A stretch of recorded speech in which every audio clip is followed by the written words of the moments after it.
Thank you for joining us today. My name is Alexandra Bell, and I am the President and CEO of the Bulletin of the Atomic Scientists. It is the determination of the Bulletin's Science and Security Board that humanity has not made sufficient progress on the existential risks that endanger us all. We thus move the clock forward. The Doomsday Clock is a tool for communicating how close we are to destroying the world with technologies of our own making. The risks we face from nuclear weapons, climate change, and disruptive technologies are all growing. Every second counts, and we are running out of time. It is a hard truth, but this is our reality. It is now 85 seconds to midnight. This is the closest the world has ever been to midnight. Shalom, coming back again with another lesson. Before I begin this lesson, I'd like to begin by first giving all honor, glory, and praises unto Yahweh, Bahashem, Yahweh Shai, Bahashem, Rachach Kodash.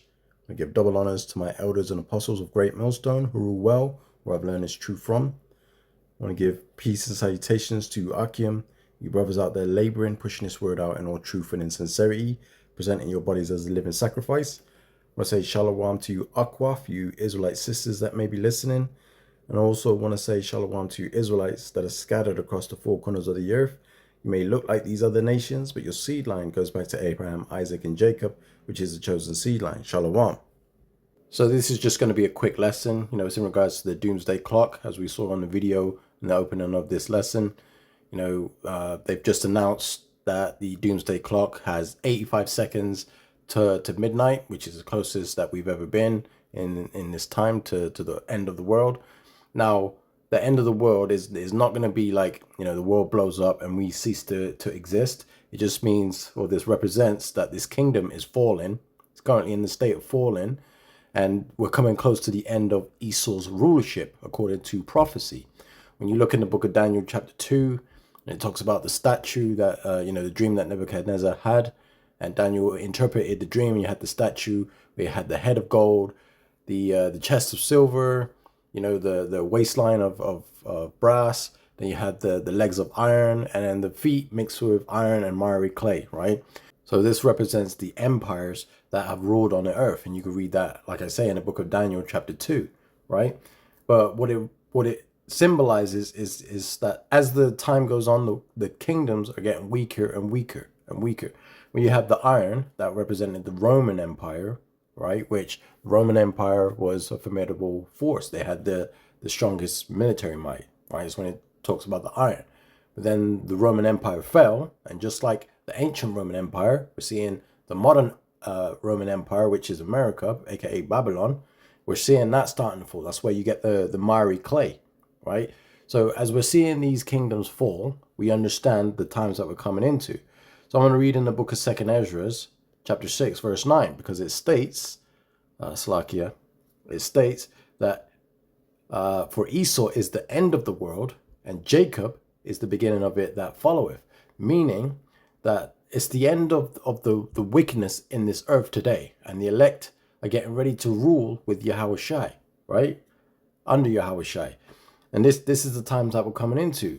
Esau is in rulership right now, the Edomites, the so-called white man that's in power seat, the elites of today.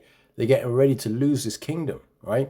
When we're seeing all these things, and as you meant, as the lady mentioned in the opening video, where she's explaining how advanced weaponry, modern AI technology, uproars of the people. I don't know if she actually mentioned uproars of the people, but just the way things are transpiring in the earth today, these things were written up for aforetime.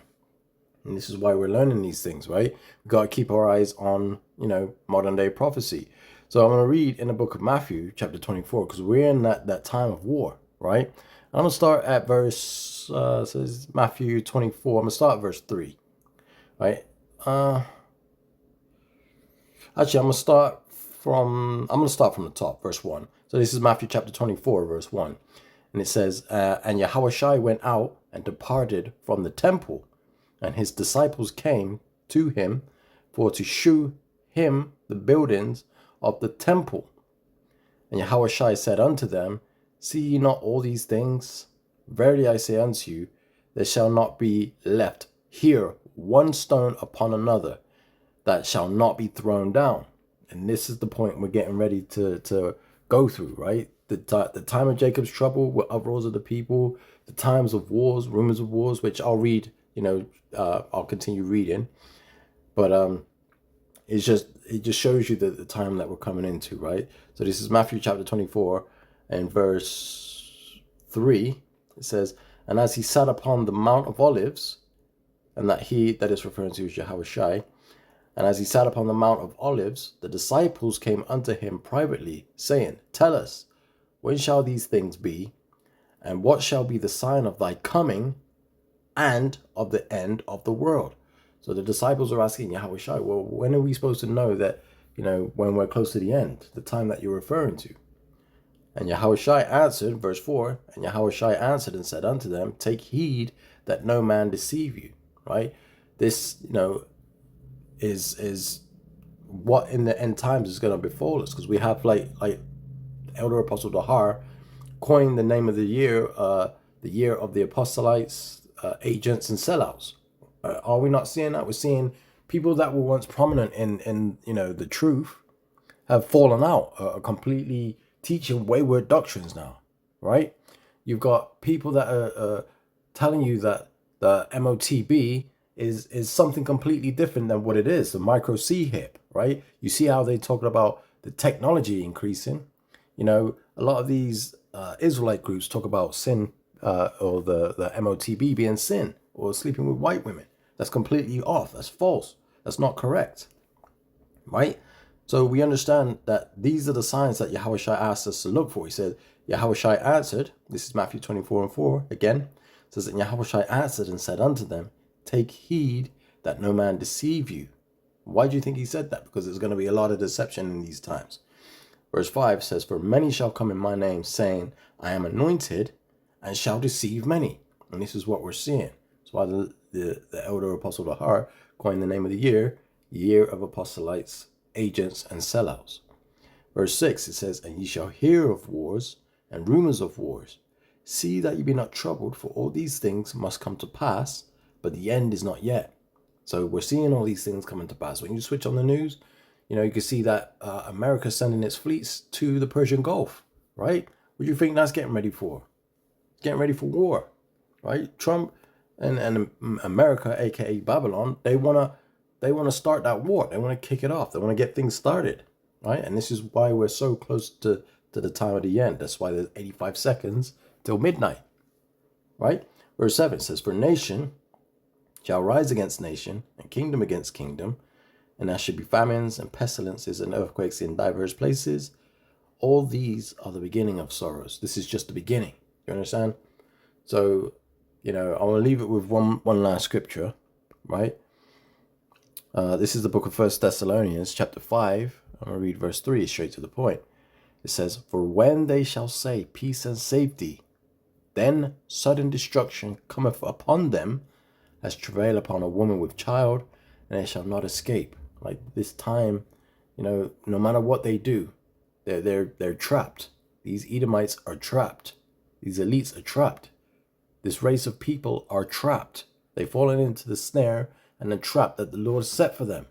Now all that's left for it to happen is for them to play out, what the Lord set for them to play out, and for their destruction to come, right? So I pray that, I'll leave it there. I pray that this lesson has been edifying through the spirit and power of Yahweh B'Shem Yahushai. I want to give double honors to the elders and apostles of Great Millstone who rule well. I want to say it's on to the next one, Lord willing. Shalom.